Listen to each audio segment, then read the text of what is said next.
What's up guys, Tommy Bennett here, and today I'm gonna teach you how to carve like a boss. And we're gonna start from the basic understanding of body positions all the way to like ripping it up. So stay tuned and make sure you guys subscribe so you get more sick videos. Woo!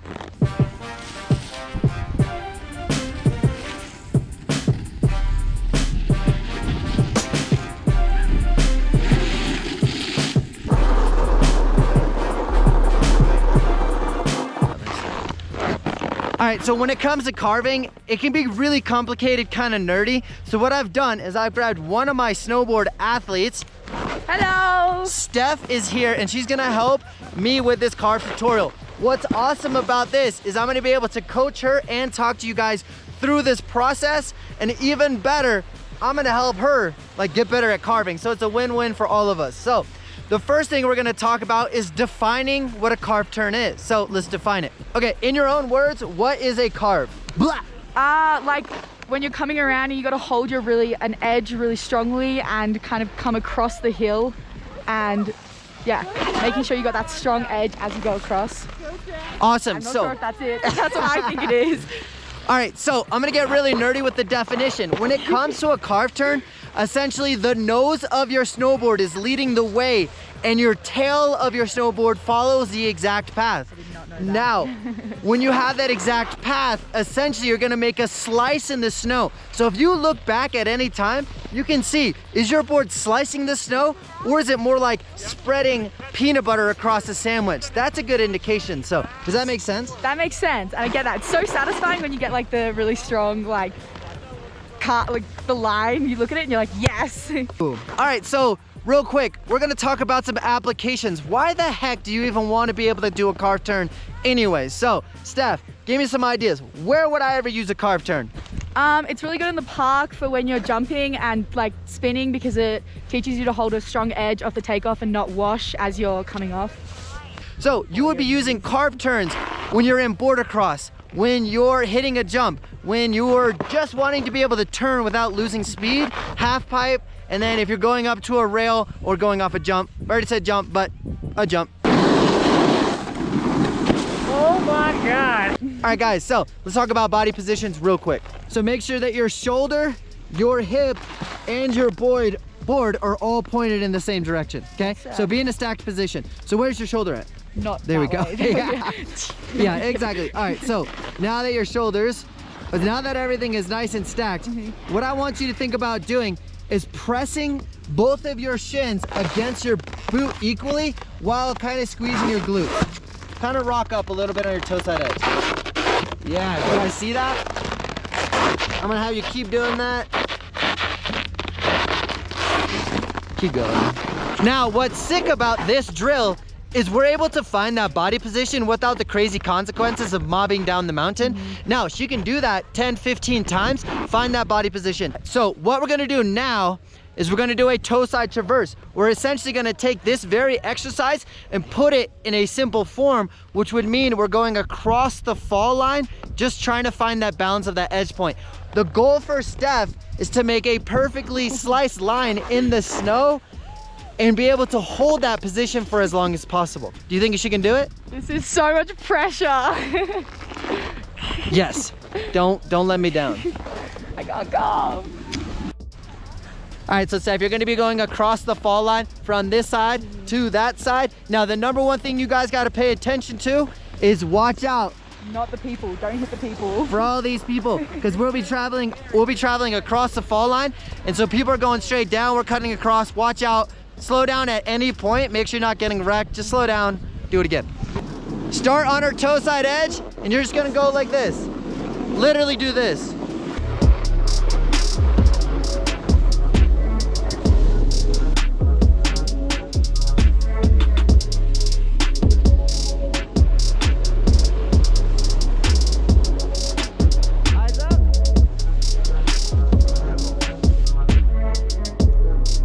So I'm gonna have Steph just isolate this toe side traverse and just building her comfort and her confidence for this position. So I'm gonna have her go, just do focus on some toe side turns, just across the fall line, nothing aggressive. Just super mellow, but building the awareness.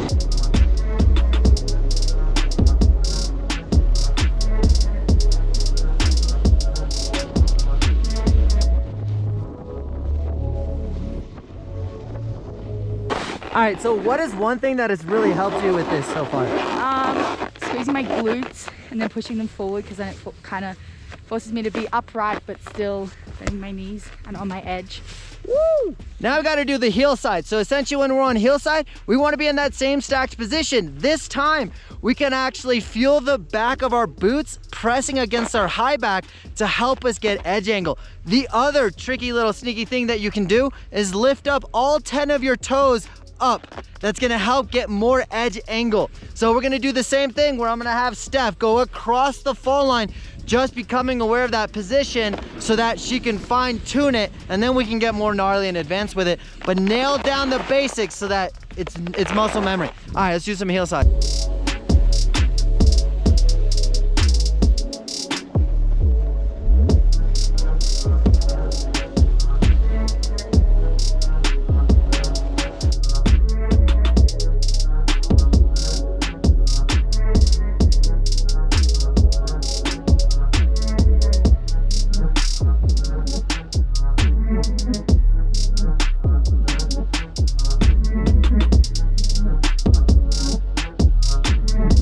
So Steph says she likes heel side better than toe side, but why though?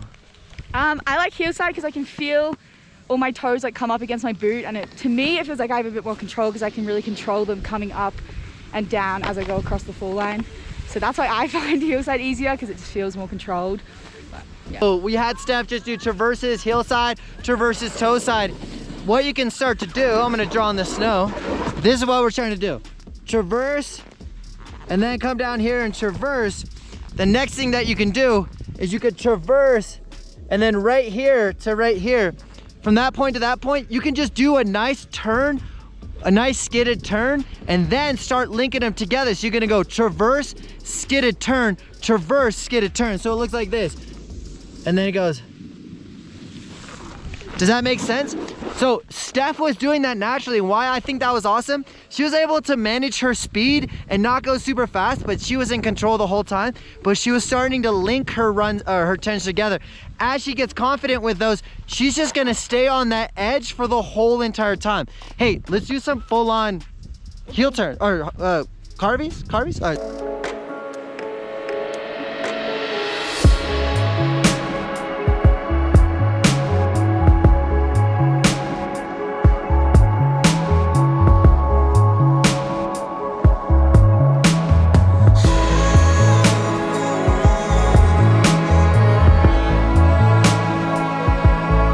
We've done heel side carves, toe side carves. We've kind of linked them together.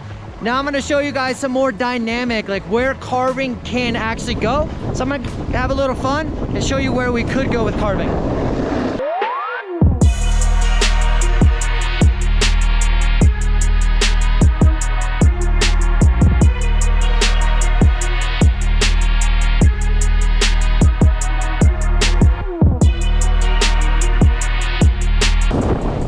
Sick, I must say.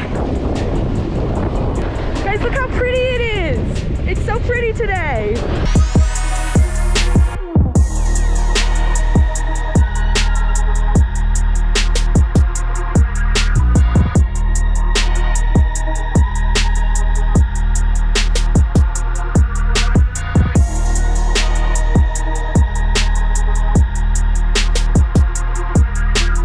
Tommy's so bad that he can't keep the GoPro. He keeps dropping it in the snow. That's why there's some water on the lens. What the rip?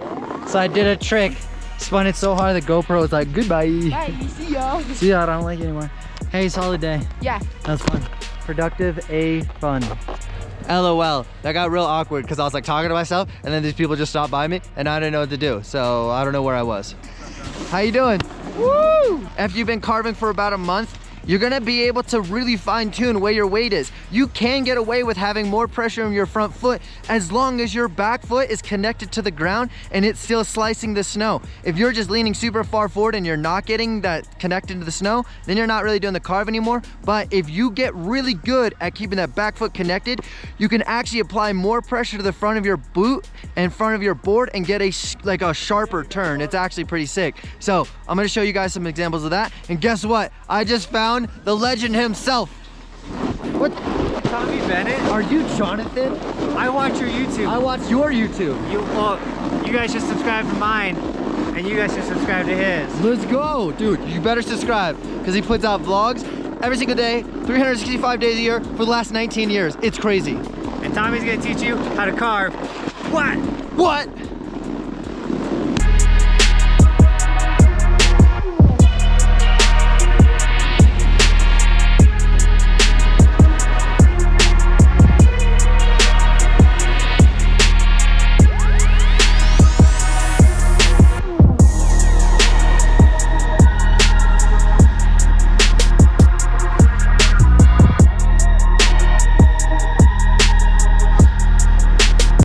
Another thing that can happen when you guys have wide or big feet, you want to make sure your bindings are set to the center of the board as possible, because if your heels are sticking too far off the edge of the board, essentially when you go and do a high edge angle or a carve, your heels are actually going to touch the snow and cause you to fall. So I have a small size bindings on a normal size board, and essentially I'm going to get as much range as motion as possible. Now look how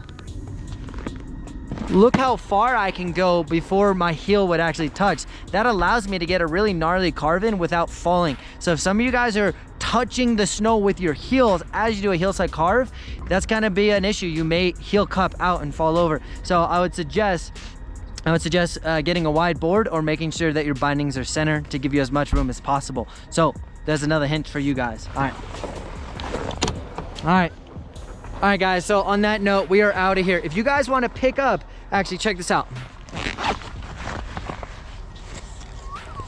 If any of you guys want to pick up some Killing It stickers, those are going to be linked in the description below. I also got some hoodies made. It says Killing It, and then with Premier Snow Academy on the back. So if you guys want any of the merch or want to help support the channel, link down below. Also, if you find this video super awesome, give it a thumbs up, leave me a comment down below if there's anything that I missed, and share this with a friend. All right guys, I appreciate it. You guys are amazing. And on that note, we out.